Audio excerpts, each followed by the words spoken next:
only 22 classrooms were built. Is that accurate or is that false? That's this year. I think that came out of a budget hearing around 3 weeks ago. But I'm told it's now up to 60. So they tripled their output.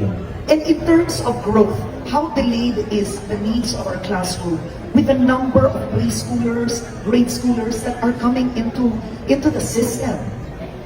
Our deficit is about 150,000 up classrooms. So Here, Totoo talaga yung sinabi ni Diwata Torre, no? Pag-adik, pangit.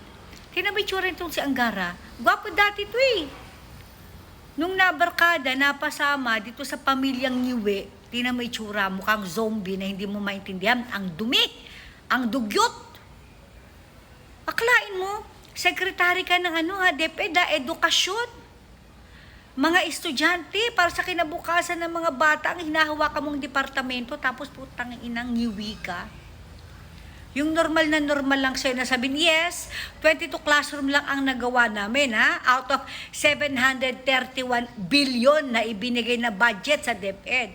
Kaya lang tinreplay naman namin, ginawa na namin 60. Mga ganun-ganun pa.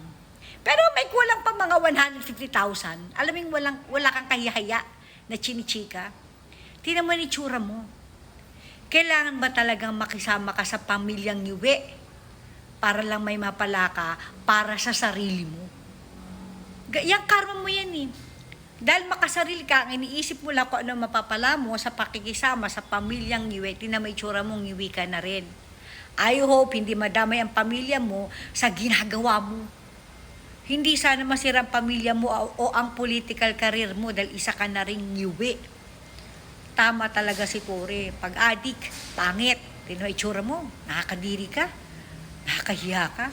Normal na normal, no? Yes, 22 classroom lang ang nagawa namin. Pero tinripi namin, 60 na. Mga ganun, parang tanga.